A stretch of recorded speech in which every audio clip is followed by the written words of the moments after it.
Hello everyone and welcome back. Today I'm going to show you how to make an oil separator or a catch can for your car.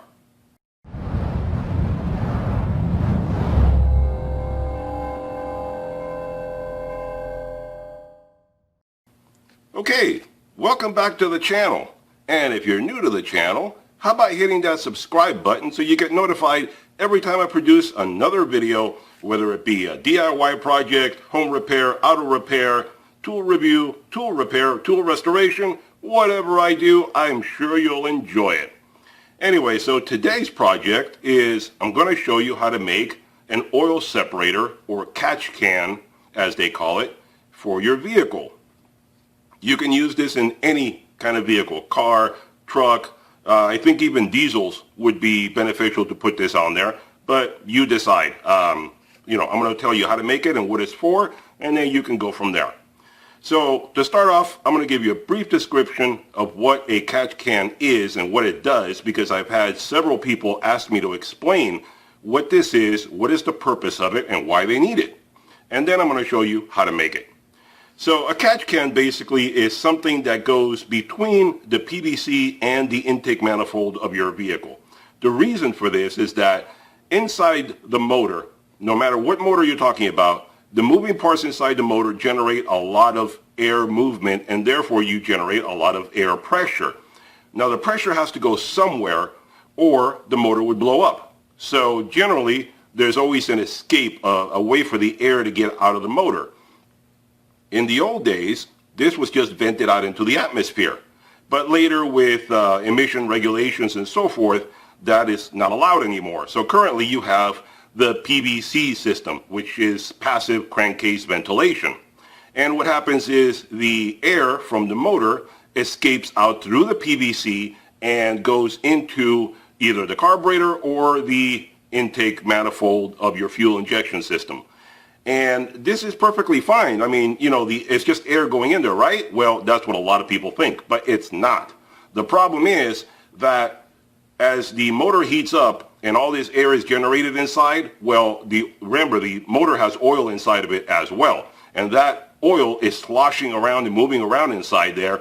And by doing so, it can become atomized. And basically, it becomes little particles floating in the air. That is why they don't let this air ventilate out into the atmosphere, because it contains oil particles. Now, a lot of people think, well, what's the big deal? It just gets sucked into the intake, it gets burned off, no big deal, right?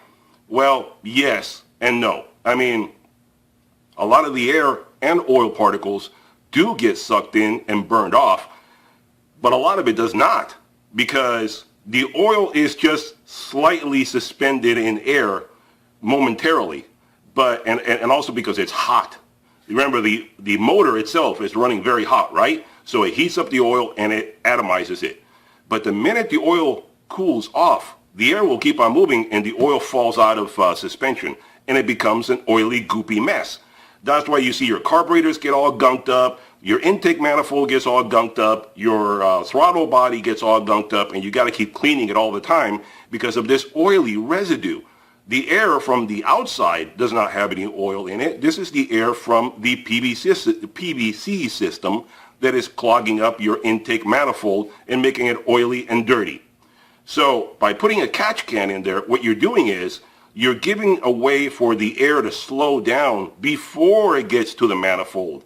That way it slows down and cools off and the oil drops out in the catch can and you can take it out as a liquid before it gets to the manifold. That way only clean air goes to your manifold and you keep your intake system much cleaner.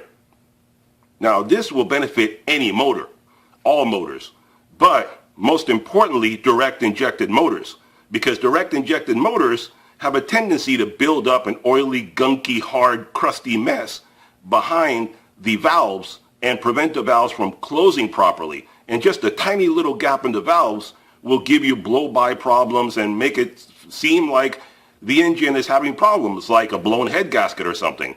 And to fix this mess, the whole engine needs to be torn apart once it gets beyond a certain level. So you don't want it to get to that level. So that's the reason you create a catch can. Now you can go buy a catch can if you want, You can buy one off the internet, eBay, Amazon, whatever. It's amazing to me. Well, it's not really amazing. You would think that the automobile manufacturers would put this into their car, but they don't because it's just extra cost.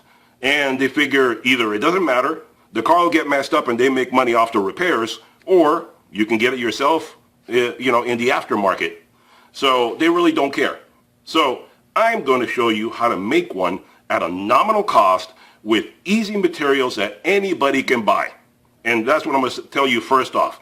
I'm going to use materials that are readily available for everyone, everywhere, and anyone with even a nominal skills can do this and put this together.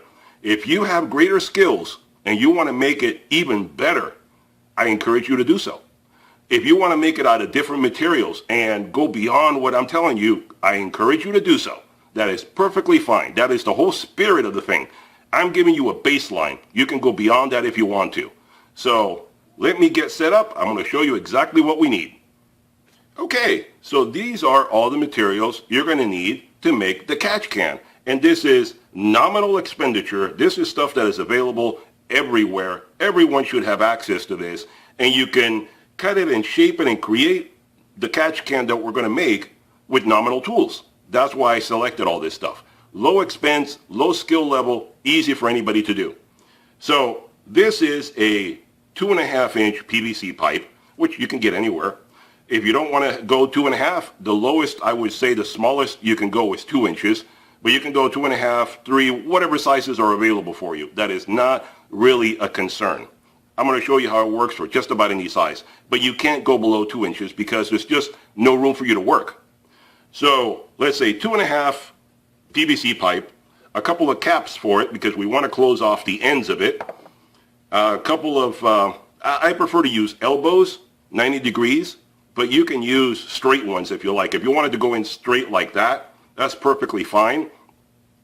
I don't like doing that because then you put stress on the hose. The hose has to dangle down or take whatever shape you need it to go. I like to have the rubber hose have the least amount of stress. That's why I put a 90 degree. So the stress is right here. In other words, there is no stress because I'm eliminating it by using a 90. So that's why I prefer the 90 for the intake and the outlet. That's why you need two of them. The caps I said. You're going to need some flat stock because we're going to create a divider inside. And you need some screen material.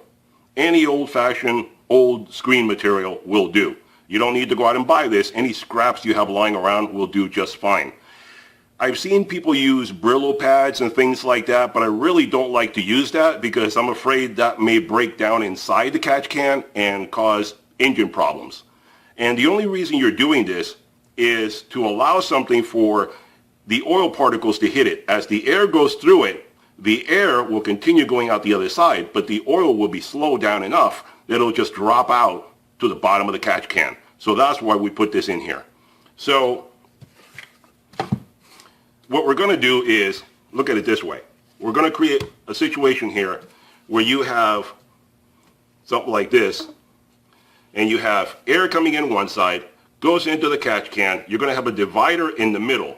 The air will have to go in, down this way, around the bottom, and up the other side. And by the time it goes through here, hits the filter material that we're going to put on one side of it, that will slow it down. It'll drop down to the bottom where you'll collect it, and the clean air will continue up the other side. By slowing it down and causing it to go down, the oil falls out right here. We're going to close it off at the bottom. Oh, and another thing you're going to need that I forgot is one of these. You can get this at Harbor Freight or anywhere you like. One of these little drain cocks for the bottom of it. That's how you're going to drain out the oil. Forgot about that one. It's only a $2 item, so not very expensive at all. So this is what we're going to do, and let's get started. Okay, so to get started, we generally have to cut this down to a convenient size. This pipe is way too big, and this is a remnant that I had left over from a different project, but I don't throw things away. I use them until there's nothing left.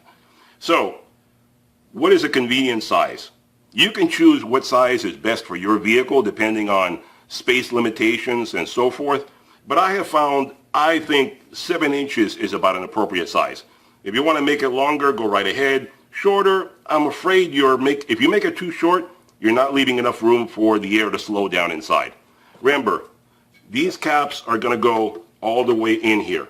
So whatever you put as the maximum here, the caps will not add to it. The caps will be inside of it. So I think around 7 inches is about ideal. So you can see that right there is about 7 inches. That is how long it would be, including the caps already in place. That's about how big it's going to be. So let's cut this down. And when you're cutting this, try to get a nice straight cut. That way it seals up better when you put the cap on it.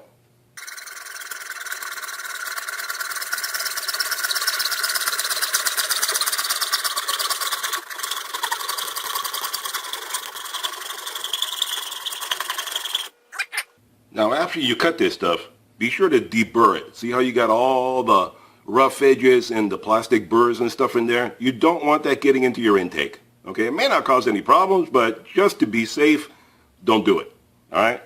So go through and clean that up, deburr it, get rid of all the extra junk in there and so forth, clean up the edges very nicely. And since we're doing this already, you're going to have to do this later anyway, and it's easier when everything is torn apart. So I would say go ahead and sand everything through thoroughly. You need to sand the outside of the body all the way because you're going to paint it down the road, right? I mean, if you're going to leave it just ugly PVC like that, it's up to you. But I always paint my, catch cans. And you have to rough up the inside so the glue will set in there properly. So rough up the insides of these caps, okay? Sand the outsides to make them paintable. And I generally take a file. I take, something like this and then just go through and get rid of all the names and stuff on there.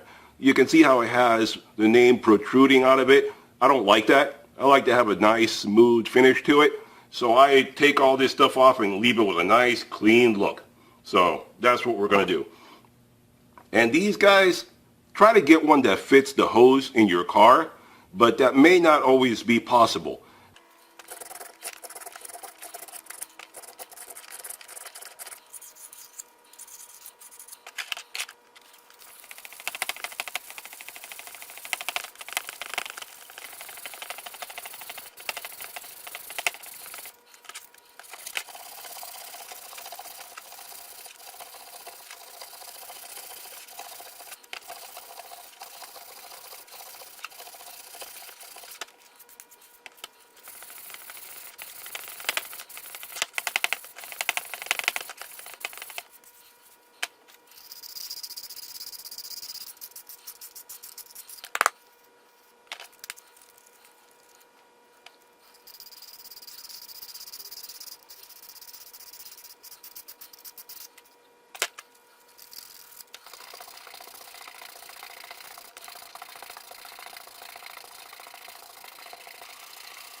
Okay, so I went through and I sanded everything thoroughly. As you can see, I took off the names and stuff off the end cap, so we'll have a nice smooth finish. I didn't want to have to see the names of that company forever.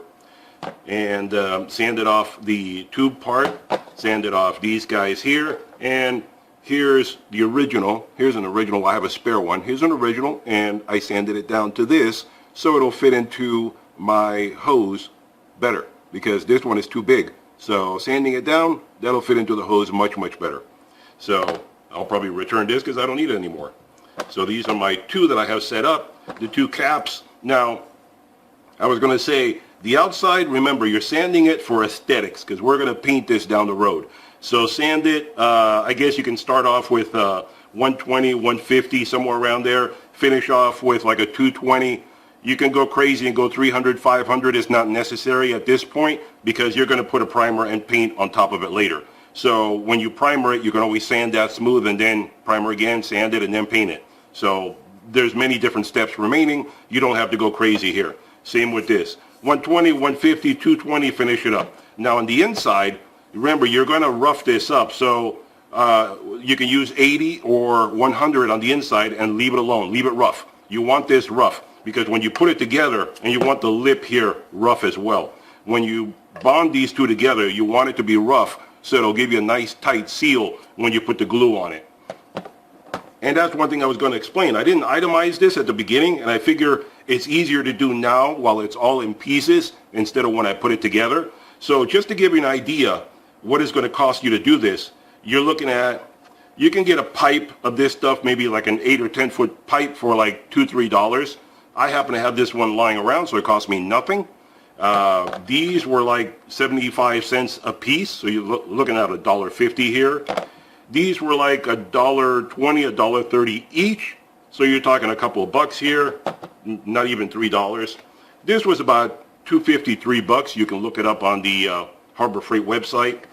This is some old stock I had left over from, you can buy this at Home Depot. They sell it in pieces like this for, covering up, like your garage door edging and stuff like that. Again, I did my garage door frame many years ago, so I had this left over. This is a random piece I'm going to tie in here some way, somehow. But this was part of another one that I cut quite a while ago. So this is random stock that I had here. And the glue, you're going to wind up getting some PVC glue unless you already have it on hand. You can get the glue and primer separate. I prefer to get them both together. They're not a sponsor. They're not paying me. But this is the one we have here. It costs about the same, and you get it all in one container, and you do it in one shot instead of having to put the primer, waiting a minute, putting the glue, and then gluing it together. This is all in one shot, so I prefer to do this stuff. So this was about $4. So all told, all together, you're looking at $10, $12 roughly. So that's cheaper, and this is old screen leftover. This cost me nothing. This is just a remnant. So, and maybe if you go to Home Depot, they may have some in the garbage or something they'll give you for nothing. So you can get some of this, or if you have an old window screen, busted, tear it up and use this. So all this, like I said, $10 to $15 at the most, depending how much you have to buy and how much you already have on hand. And just for the sake of argument, I know somebody's going to be saying, oh, this is PVC, it's not going to hold up to the oil, that's garbage, you got to use metal. Well, like I said at the beginning, if you have the skills to make it out of metal, go right ahead. If you want to go on eBay or Amazon and buy one, go ahead too. But they're like $50 to $100 if you buy it on eBay or Amazon. So I'm giving you something here for 15 bucks. You're going to spend 50 bucks on eBay. And I don't even know the quality of that one. It could be just cheap tin or sheet metal thrown together. I don't know. But the thing is, at least I know what's going on inside this one. The other one may just be a hollow tube and may do nothing. At least I know. That's why I designed this, because I wanted to know exactly what was on the inside and that it was going to work. And if you're curious, I already have one of these already built. I have one in each one of my cars, except the RAV. That's what I'm going to put this one in. I have one in my truck. That was the first candidate. And I put that in over 5 years ago, and it's still there. Perfect, no leaks, no trouble, nothing at all. So if it's lasted over 5 years of use in my truck, it's going to be just fine. And that's a V8, so that gets hot. It's, more than any V6, four-cylinder, whatever the case may be. So I can guarantee you this has worked for me for many, many years. It should give you no trouble whatsoever. If you don't want to do it this way, go right ahead. But remember, my goal was to make it for the everyman, the everyday person. Anybody can do this on a minimal budget. So now let's move on and let's get some other things going here. Okay, so now what we have to do is we have to start cutting some holes and cutting some material to get it all pieced together. So we need to cut holes in these. In one of these, we're going to cut holes to put these two going into it. In the other one, we're going to cut a hole at the bottom for the drain plug. So we're going to do that. And our step drills are very convenient for that. On this flat material, what I'm going to do is I'm going to cut a piece like this one, but the right size, to slip into here as a divider right down the middle. This one is too small. I have to cut one that's about 2 inches. So it's about 2 inches. I may have to file it down a little bit to get it to fit in there, but it's better to have a snug fit than a loose fit. And I'm going to cut it about 5 inches approximately, because you want to leave some room, 5.5, somewhere around there.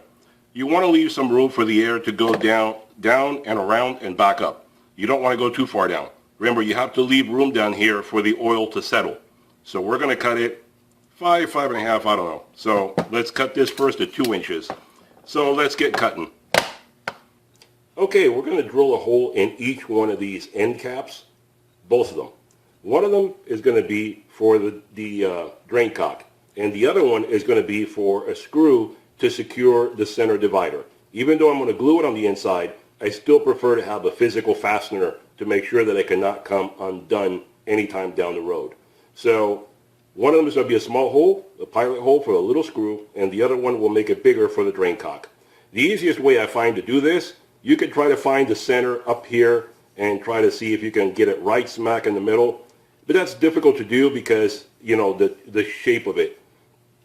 What I find is just going on the inside, finding the very bottom of it, and then putting a little mark right there so you know where to drill. And take one of those, a center punch, so that the drill doesn't dance around on you. Punch it right in the middle, you're good to go. Much, much easier that way. So let's do this one first.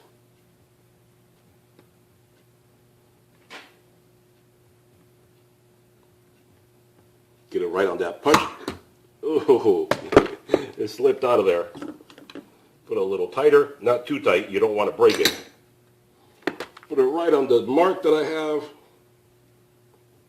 and drill.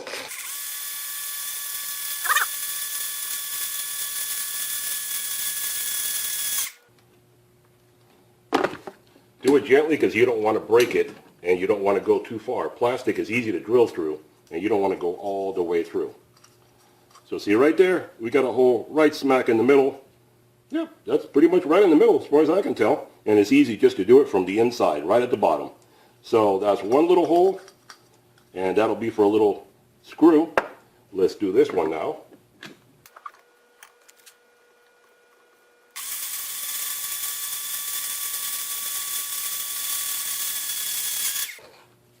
Alrighty.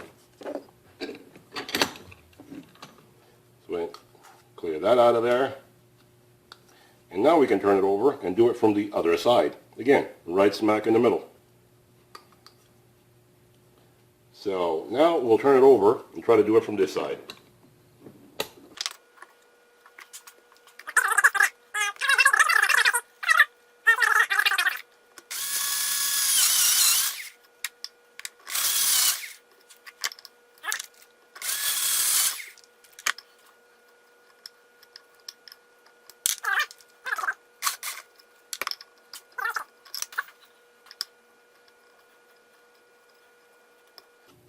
Now, if you have a tap, it's very easy to get a tap and tap it in there. But I don't have a tap. And this is plastic. It's soft. So what I prefer to do is just get as close as I can to the size of the threads, and then just take a wrench and just force it in there. You know, you're talking brass versus plastic. Which one do you think is going to win? The brass. So it's just like having a tap. So I am going to force this puppy in there. I'm going to get a wrench. I'm going to force that in there, and I'll show you guys in just a minute. Okay, so now to put this in, since I don't have a tap, the easiest way I find is basically just press down as hard as you can and use a wrench to turn it. And go back and forth, back and forth, back and forth, and eventually you'll cut threads into this. And don't worry too much if it gets a little funky on you or whatever, because later on we're going to put epoxy in here to get a nice tight bond in there. You don't want air leaking out through there. So we're going to epoxy this later anyway. So to cut it in, to thread it in there, just push down and thread it in nice and slow, and go back and forth a bunch of times to make sure you get the threads just the way you want them.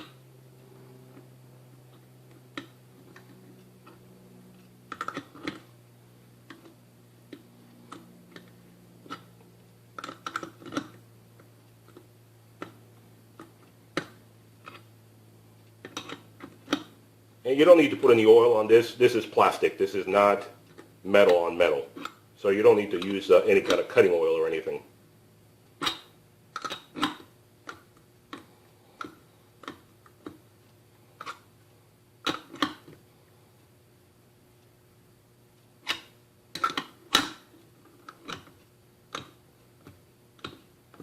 We're bottoming out there now.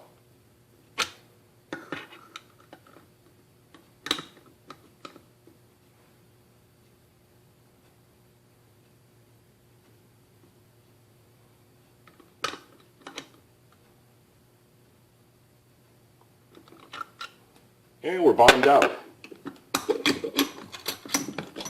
So that's pretty much it. That's all you need to do. That's going to be your drain cock. This is for the bottom of the catch can. There you go.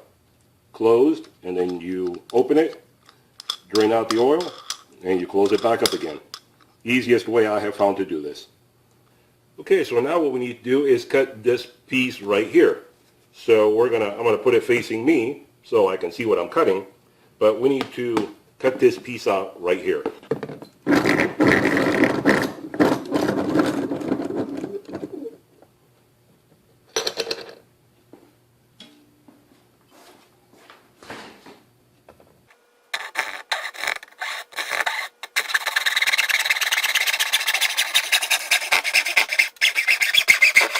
Okay, so here we have the piece that we just cut, and the edges are pretty rough and mangled due to the cutting. So all we got to do is take some, rough sandpaper. Any grit will do. This is 50, I think, but that's easier to cut it through.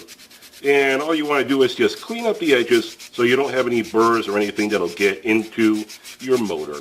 You don't want that. Make sure it's clean all the way around, and that's all there is to it.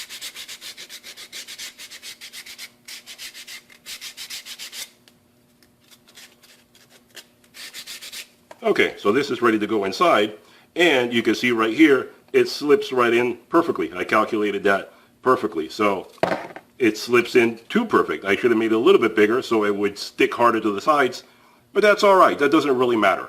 I would have had to spend more time sanding and so forth. I'm not going to leave it loose like this inside anyway, but you get the idea of what I'm doing. I'm creating two chambers inside the pipe, and the reason I drilled this little hole earlier is because I'm going to take a little screw, put it through that hole, and this piece is going to be attached to the top cap. The top cap is going to have this attached to it with the screw going right through here. So I'm going to shape this, I'm going to round this off, and I'm going to shape it to the top of the lid, and then I'm going to put some PVC glue on there, glue it in place, and put the screw in here to hold it. So all this is going to make it a permanent solution. It's not going to go anywhere. And that makes it so much easier just to slide it in there and, do the job. Now, one thing, I like mine to look nice and finished. I don't want the head of this screw sticking up out of there. So I prefer to countersink it. I got the hole done just so I knew where the center was. And for those I don't have a countersink device. For those of you who don't know how to do it, a really easy and cheap way to countersink something is take a drill bit bigger than what you need and just open the hole up a little bit. That's all you need to do.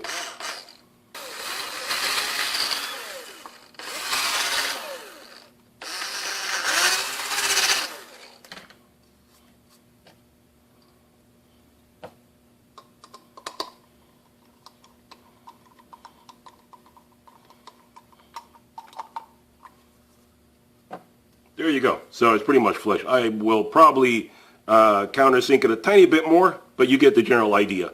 The screw comes out the other side. It will be screwed onto this, and I'll show you how to do that in a little bit. But that's how you do it. Then later, what I'm going to do is I'm going to come back with some epoxy, cover it up, and it'll look like a nice, smooth top. Okay, to save a little bit of time, I did a few things off camera, which are self-explanatory, so I really don't need to shoot it. But remember the piece that goes in the middle? It was one long piece. What I did was I cut it at the 5-inch mark, just like we discussed. Then I didn't waste the extra piece. I used this in a different way. What I did was I cut notches in both of them, and what I like to do is make it into a cross section. So we're going to put it in like this. So this is what we're going to do, because what I like to do is once you put it in here, the way this is going to work is you're going to make it into a cross. That way you divide the air up even more as it's going through. You're splitting it up even more. And on top of that, the fiberglass material we're going to put in here, this way it cannot ever move from where you put it. Once you put it in, it's staying there permanently. It can never move. So just extra little security features that I like to put in. So being 5 inches, that way, if I put it at the top, you see that gives us some room there for the oil to come to the bottom and settle without having to touch any of this stuff. You don't want it to get all clogged up in here. You want the air at the bottom here to flow freely without touching the oil, because remember, you want the two to separate. You don't want the oil to be carried across to the other side. So if they touch, they will carry over. So you leave enough room, at least a couple inches here, for clearance of air. So that's what I did. I cut this down and I made notches on both sides. You can just take a file and do this. Very easy. Just enough so you can put it back together. And we're going to glue this in place. Also, the top part, what I did was I rounded it off so it'll fit better. Instead of being a square like the bottom, I rounded it off so it'll fit better to the concave shape of the inside. And let's see, you probably can't see it very well, but it fits much, much better in there. Kind of hard to get an angle deep down in there. But it fits much better. Instead of, you know, the ends touching and the middle not touching, this way it all touches nice and evenly. So you're just rounding it off there at the end. And later on, we're going to do a dry fit before we do all this. Also, as far as these guys go, now we have to make openings for putting this in place. So what I do is I just mark, just for symmetry. You can do it any way you like, okay? And, you know, depending on your vehicle, you can put them down like this, you can put them straight out like that, going up. What depends on your vehicle, the hose routing, where you put it, etc. So that's something we're going to look at later. But as far as where to put the holes, I prefer for symmetry just to make them opposite each other. Same side, opposite. Just run a line, run it over the top, run it down, and that way they're opposing each other. And also try to put these in the middle. You don't want it too high, you don't want it too low. You don't want to cause fracturing here at the bottom. You don't want to stress it and break it. So somewhere in the middle, so that way it's much easier. Put it there. Let's put it somewhere in the middle. Okay, that may not be perfect, but I marked it. So I'm going to drill it in a minute. Somewhere in the middle. There you go. All right, so what we're going to do is I cleaned all this stuff off thoroughly, and you want to make sure it's nice and clean. You know, get a rag. Don't rely on your fingers or blowing it out or what have you. Get a rag and make sure there's nothing in there.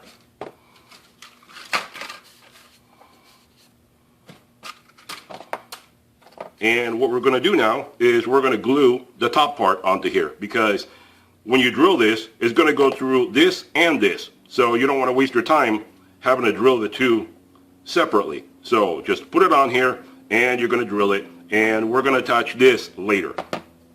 Okay, so we're going to glue these together, and be ready in case you make a mistake. Have some tissue paper or whatever around, because sometimes it does get messy. And you want to put the glue on both sides.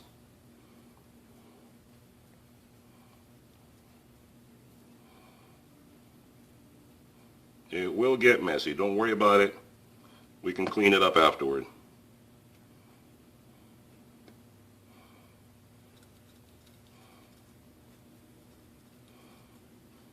Press it together and hold it, twist it around a bit, and hold it for a few seconds. And I prefer, just to be certain that it all glues up properly after I'm done, I let it sit for a few minutes. So I'm going to let this sit, and then we'll come back in a few minutes.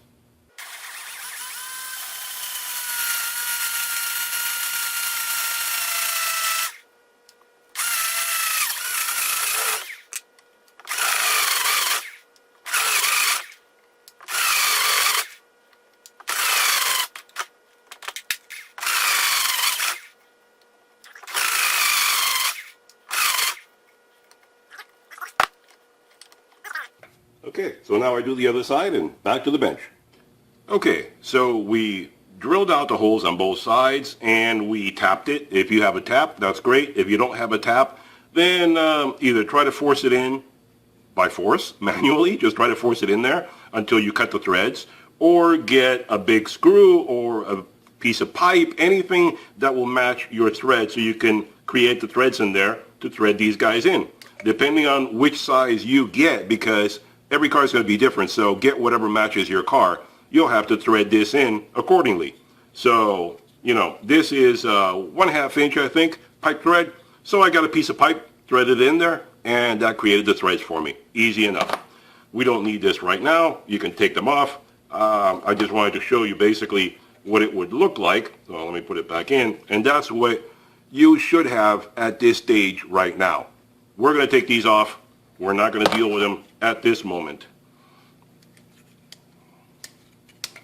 And as you can see, when I glued this together, a little bit of splatter and mess came out. Don't worry, you can take care of that sanding it off later. Once it's thoroughly dry, it'll sand out perfectly, no problem. Now, what we're going to do is we're going to put in the center divider. So have your glue ready, have it all loose and ready to go. Have your screwdriver, have it all ready to go. And we're not putting this on just yet, not until later. But right now, it is convenient to snap it in place. It makes it easy to manipulate this, so you're going to get it in here. And remember, try not to mess this up. I know it's easy to mess it up. Try not to. Don't go by this line here, because this might throw you off. This was for cutting the holes. But you want to put the divider as a divider between the two holes, okay?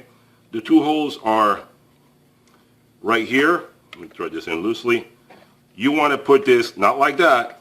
You want to put it like that. You want to put it so you're blocking between the two holes. Like I said, I know it's easy to mess this up. Try to concentrate and get this right the first time. So you want to block between the two openings. All right, so that's what we're going to do right now. And I'm going to clean off this line here so I don't confuse myself, and then I'm going to make a new line because I don't want to mess it up. Okay, here we go. And have a pair of pliers handy if necessary. If your fingers are not long enough and you can't reach in there, have a pair of pliers so you can grab it and, you know, set it up inside there all the way so you can control it until you attach it. So be ready with that. So I followed my own advice. I put a line. That is the line I want to follow. I erased the other one. That's the line. We want to divide between the two holes. So let's do it. Hope I don't screw it up. And we're not going to put any glue on the inside of this because it's too hard to reach in there. So we're only going to put it on here.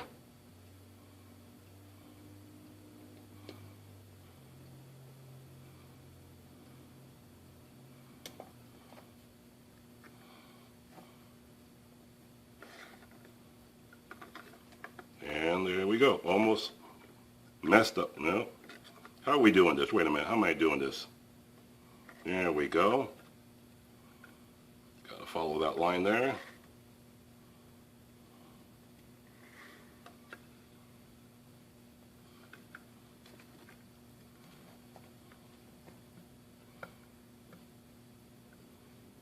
Come on, come on, come on, come on, come on. Get that hole where I need it to be.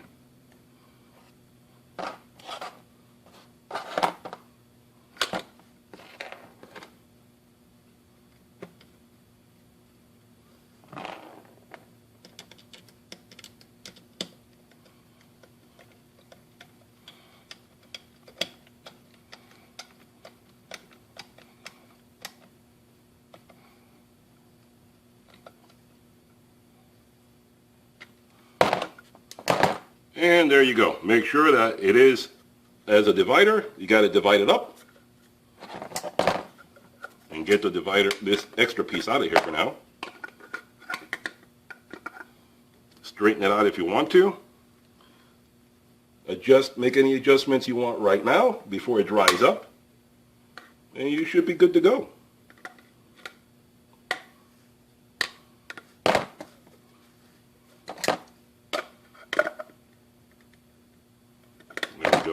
I'm adjusting it so that it flows. It's nicely set up there.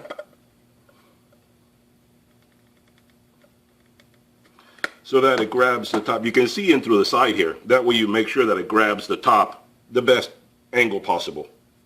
You don't want it to be cattywampus. There you go. Be able to tighten it much better. So that, there we go. Yeah, it feels nice and straight in there, so I got the line pretty good. Like I said, you can see angles and stuff from there. It's kind of difficult to see from the bottom, so you can see what you're doing through there. And that feels pretty good in there, so we'll leave it at that.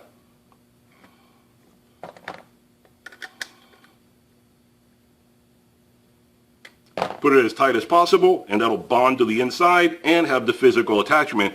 And as you can see, I made that screw pretty much flush mount.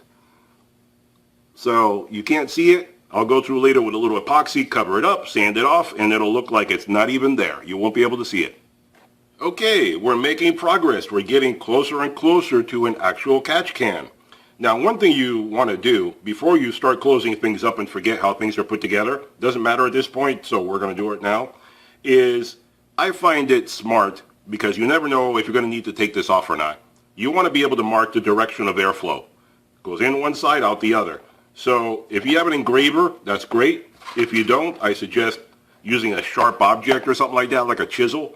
But engrave on here an arrow on top, so you know, remember this is the top, which direction the air is flowing, in and out.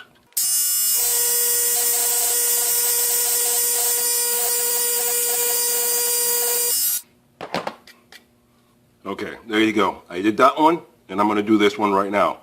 Make it deep, because remember, we're going to be painting this, right? So you're going to be cleaning this up and sanding it and painting and primering and all that. So make it deep enough so even after painting, it is still visible. So I'm going to do this right now off camera. Okay, so I went ahead and I engraved it in there. Now I know the direction of airflow no matter what. Whether I have to take this off the car and put it back later, whatever the case, I always know which way it goes.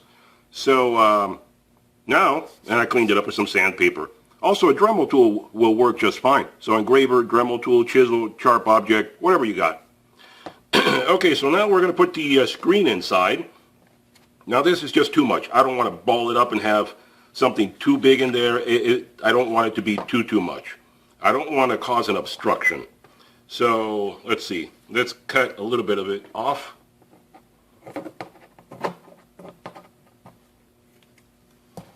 Something like that should be sufficient. And all you're going to do is just ball it up inside. You're just creating a way for passages for the air to just, flow through it and the oil to get stuck in there. So just stick it in this side, right? So we're going in here. We're just going to shove it in there. And it doesn't matter how you do it. Basically, you're just shoving it in. Actually, you don't want it to clump up too much, actually. So let's try to organize it a tiny bit. Let's put it in like this. So we lengthen it instead of having it all clump at the bottom. We don't want that.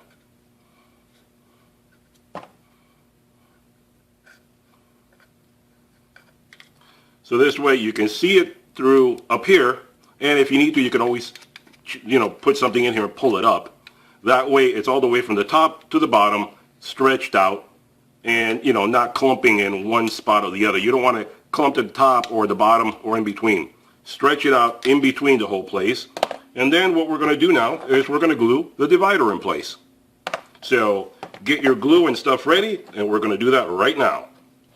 So now we just take our glue. And remember, this is all PVC, so we can glue this all with the same glue.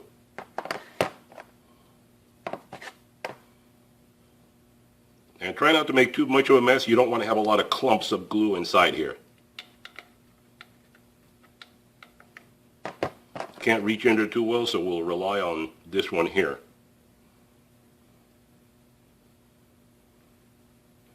All you want to do is get it on the center part there. Put it in there. Slide it in place,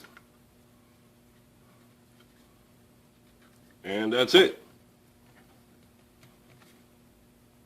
We slid it in place, it's stuck in there, the glue will do its job, and now we have an extra divider. So that fiberglass cannot move, and we divide up the air even more, so that'll help.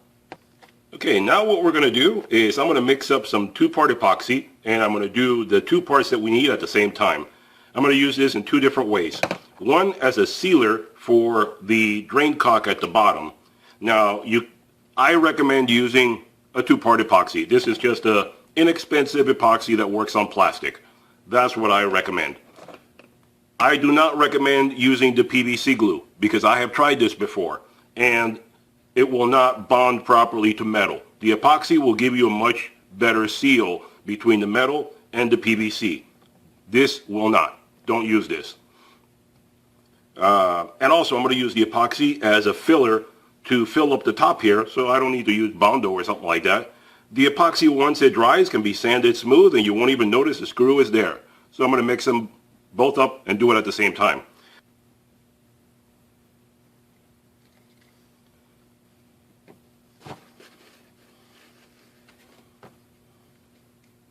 I'll get back to you later.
Make sure you bottom it out.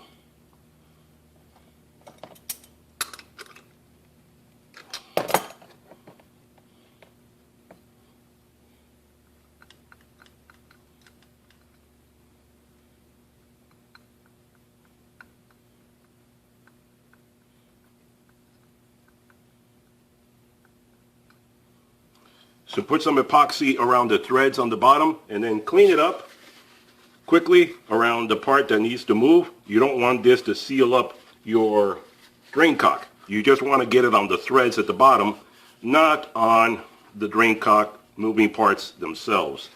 So clean that up as quickly as possible. And then just open the drain cock and leave it open. That way it won't bond itself shut. You don't want that. So there you go. We put some epoxy on the bottom threads and we'll just leave it to dry. And this, we'll leave it to dry and then later we'll come back and sand it smooth. Okay, here we are. So I allowed the epoxy to dry thoroughly and now we're going to continue on with the next step, which is attaching these two guys, the two connectors for the inlet and outlet.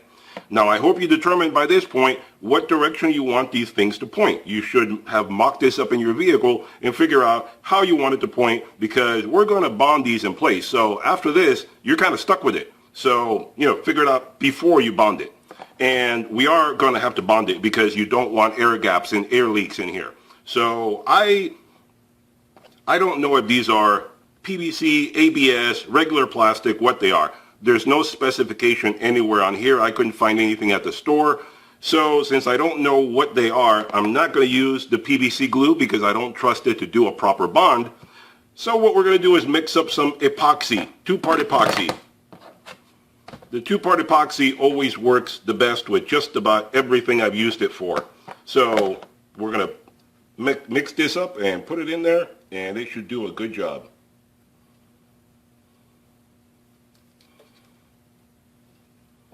And if I have to mix it up again, I will. I like to do little bits at a time so I don't waste it having it harden up on me.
And there we go. Smooth out the epoxy around the edges so you get a nice, good, tight seal, and you don't waste it having it dribble away somewhere.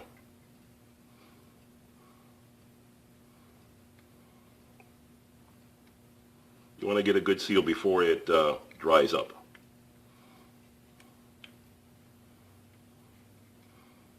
And you can clean this up later by sanding it after it dries.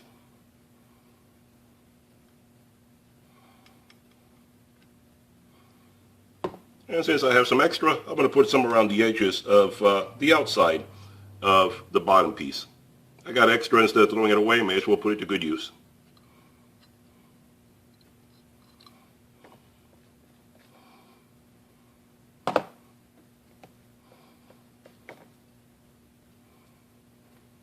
And that's how it should look when you're done. Now we'll let it dry and come back to it when it's all dry. Okay guys, so here we are. We're almost done. We're at the final stages. Now all we have to do is put the cap on the end of this. I'm going to glue it in place right now. And then afterward, clean up any splatter. Like you see, I cleaned up around here. It's all been sanded off. I cleaned off the epoxy, sanded it all nice and smooth. Same with the bottom, all smoothed out. So once I glue this on, clean it up, finish off the sanding, make it nice and smooth, then primer, paint, and we'll move on to installing it in the car. And at this point, you should already have prepared, or I should say mocked up, where you're going to put it in your vehicle, the hoses you're going to need, stuff like that, and a bracket to put it on. Now I already mocked up mine, and I came up with a simple bracket where it's basically just a straight piece of metal and a water filter for your refrigerator holder. I'm sure you have these lying around. I had one lying around, and this fits perfectly. So the water filter holder for your refrigerator, ice maker, any of that, that'll fit perfect. And as you can see, I'll show you this side so it's easier to view. Just pop it in, holds it in place. That's it. You're perfect. Good to go. So that's what I'm going to use for my car. And I already have this set up. I'm going to paint it all together and we'll be ready to go. So let's glue this puppy up, and that'll be the last assembly that we need to do. So let's see, put this on here.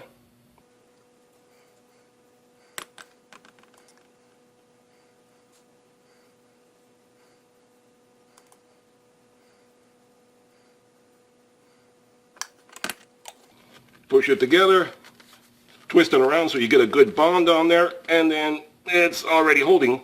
So we'll just hold it for a few seconds, and then after it dries, I'll clean it up and sand it, and next time you'll see it primered and painted.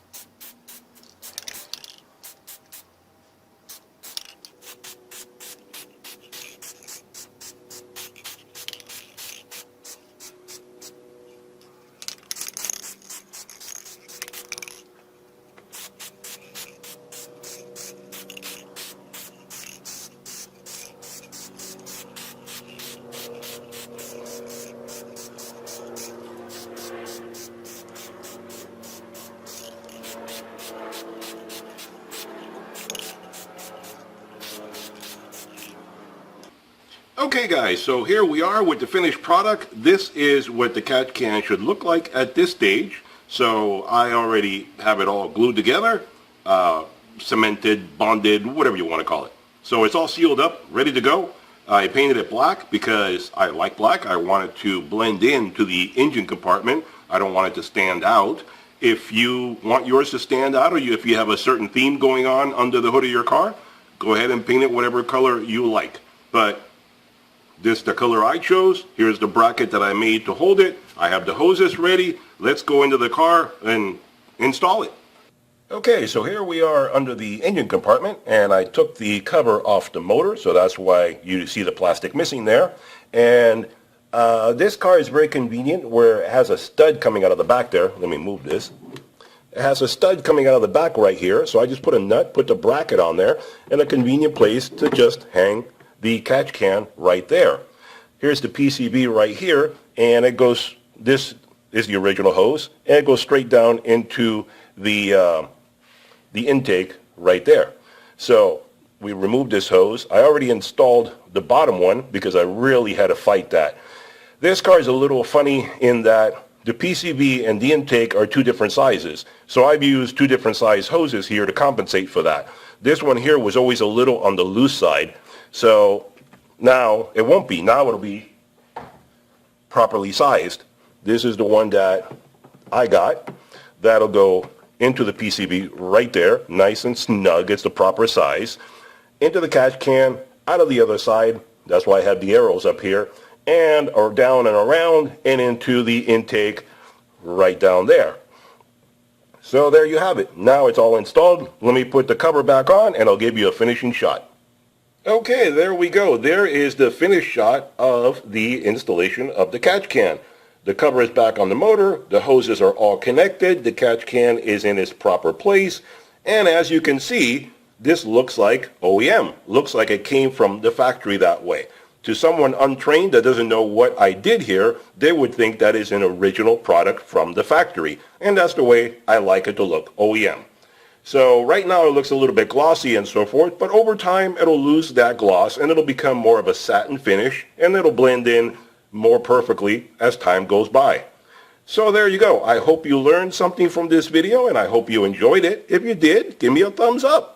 And if you want to see more videos like this, be sure to subscribe and hit that bell so you get notified of future videos that I produce for car repair, DIY projects, whatever they may be. So I hope to see you guys back here next time. Bye-bye for now.